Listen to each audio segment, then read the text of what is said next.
Hi everyone, welcome to Psychiant. Today we're going to explore an intriguing concept from Stoic philosophy, how to destroy your enemy without fighting them.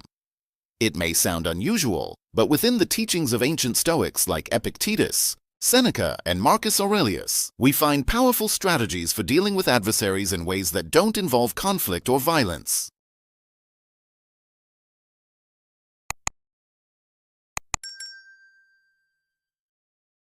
First, let's redefine what we mean by destroy. Often, the word destroy conjures images of physical harm or complete annihilation. But in the philosophy of Stoicism, it takes on a very different meaning. Stoics don't focus on physical destruction. Instead, they emphasize the idea of disarming the influence an adversary has over your emotional and mental state. To destroy an enemy, in the Stoic sense, is to render their power over you completely irrelevant. Think about this. If someone's words, actions, or even their mere presence disturbs your peace of mind, they hold a form of control over you. You've essentially handed them the reins to your inner stability.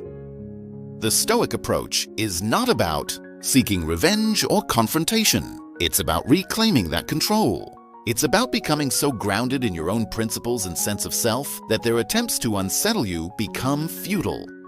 In practical terms, this could mean ignoring insults, staying calm in the face of provocation, or simply refusing to allow their negativity to dictate your mood. The ultimate goal here is liberation, freedom from the emotional chains that tie you to external factors. When you're no longer swayed by their attempts to harm, you've effectively destroyed their influence. This idea is not just empowering, it's deeply practical. It reminds us that true strength lies not in overpowering others, but in mastering ourselves. The path to peace, according to Stoicism, is not through fighting enemies, but through transcending them.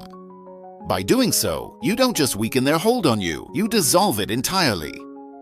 To understand how to defeat your enemy without engaging in battle, we need to recognize one fundamental truth. We cannot control the actions of others, but we can control how we respond to them. This idea might seem simple, but it holds profound power when applied in our lives. Think about this. Every time we react emotionally to someone else's behavior, be it anger, frustration, or even resentment, we are giving them power over us. It's as if we're handing them the keys to our inner peace.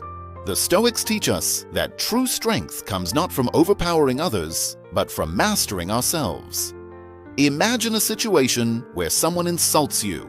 Instinctively, you might feel the urge to retaliate or defend yourself. But what if, instead, you paused and asked yourself, does their opinion define me? Does their insult truly diminish my value? The answer, of course, is no. Their words are merely reflections of their own state of mind, not yours. Marcus Aurelius, a Roman emperor, and one of the great Stoic philosophers, wrote, "You have power over your mind, not outside events. Realize this, and you will find strength." By choosing calm over chaos and wisdom over impulsiveness, you effectively defeat your enemy, not by engaging with them, but by refusing to let them disrupt your inner balance. In the end, the greatest victory is not in conquering others, but in conquering ourselves. The more we practice this mindset, the more resilient and unshakable we become, and that truly is the essence of Stoic philosophy. Imagine an enemy who insults you or tries to provoke you. The typical human reaction might be to respond with anger, to retaliate, or even to seek revenge. It feels instinctive, doesn't it? Almost like a reflex. Our emotions flare up and we're ready to fight back. But let's pause for a moment and ask, what do we truly gain from this reaction? When we retaliate, we give the other person power over us. We allow their words or actions to dictate our emotional state. It's as if we hand over the reins of our mind and say, "Here, you decide how I feel today." But what if there was another way? The Stoic approach offers us a path of strength, wisdom, and self-control. Instead of reacting with anger or hurt, the Stoics teach us to remain calm, composed, and unaffected by insults. This doesn't mean we suppress our feelings or ignore the situation. Rather, it's about choosing how we respond. Think of an insult as a stone thrown your way. You can catch it, hold on to it, and let it weigh you down, or you can simply let it pass by, refusing to carry its burden.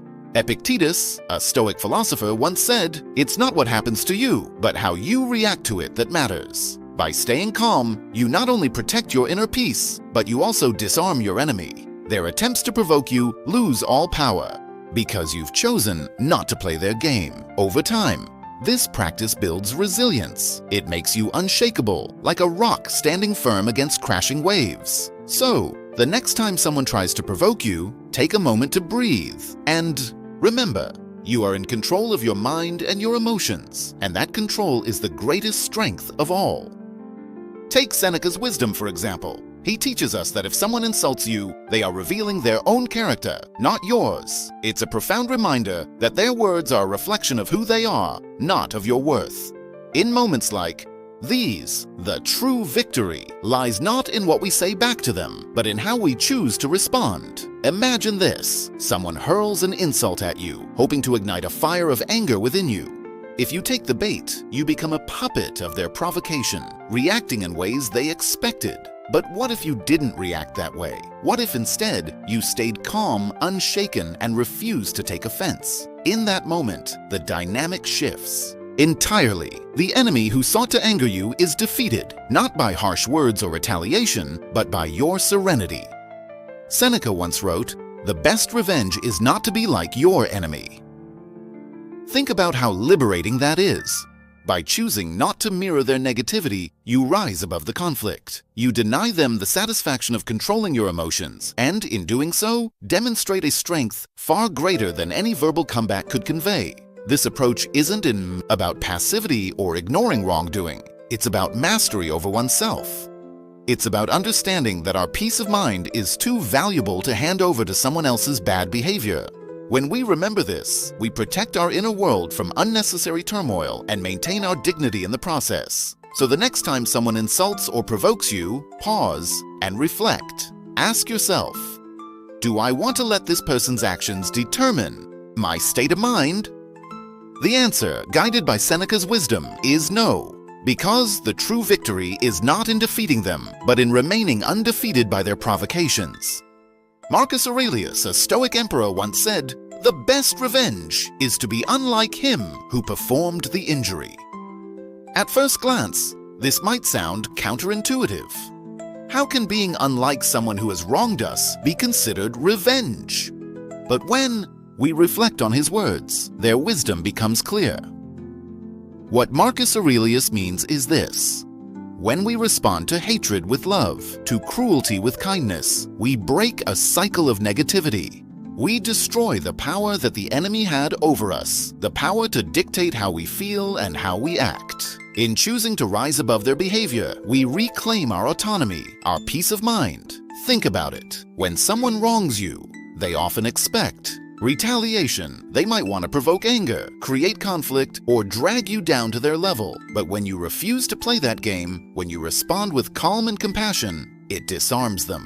Their actions lose their intended impact. In that moment, you have truly defeated them, not by fighting fire with fire, but by refusing to let their negativity take root in you. Marcus Aurelius reminds us that our strength lies in self-control, in being guided by our values rather than by the actions of others. Kindness in the face of cruelty is not weakness. It's an extraordinary display of inner power. It shows that we are not prisoners of our emotions or someone else's behavior. This principle is not just a lofty ideal, it's deeply practical. Imagine a world where every person chose to respond to harm with understanding, to anger with patience. The ripple effect would be transformative. So the next time someone wrongs you, ask yourself, do I want to mirror their behavior or rise above it? By choosing the latter, you embody the wisdom of Marcus Aurelius and demonstrate what true strength and character look like.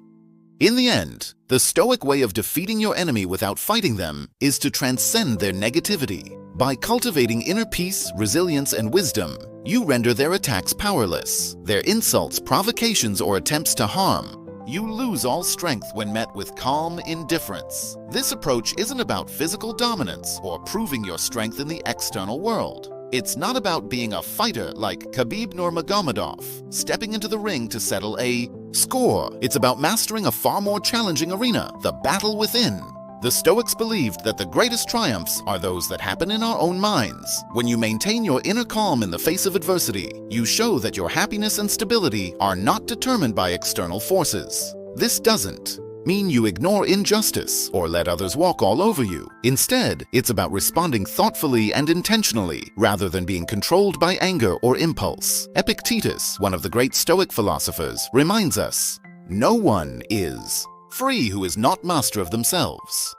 True freedom and victory come from this mastery, not in overpowering your opponent, but in refusing to let their actions dictate your emotions or your peace. So while we might admire the strength and discipline of someone like Khabib Nurmagomedov in a physical fight, the Stoic approach asks us to channel that same discipline into the battles we face every day. It's about rising above negativity, not by confronting it head-on, but by becoming untouchable in our composure and character. That is the essence of defeating your enemy without ever engaging in a fight. So, to destroy an enemy without a fight, the answer lies in cultivating self-control, practicing forgiveness, and refusing to let their actions disturb your tranquility. This is the Stoic path of victory. It's a path that shifts the focus away from external battles and brings it inward to mastering ourselves. True strength isn't found in overpowering others. It's found in choosing how we respond to life's challenges. When we let go of the need to retaliate or prove ourselves, we discover a freedom that no external conflict can offer. The enemy loses their hold on us when we rise above their negativity, meeting it with calm and composure. This isn't always easy. It requires practice, patience, and a commitment to growth. But with time, it becomes second nature. You'll find yourself more resilient, less reactive, and more at peace, no matter what the world throws at you. Thank you for taking the time to explore this perspective with me today. If you've found it helpful or inspiring, don't forget to like, subscribe, and share this message with others. Let's spread the wisdom of inner peace and resilience together. And remember, the greatest strength is not in fighting battles, but in mastering ourselves. Until next time, stay calm, stay strong, and stay stoic.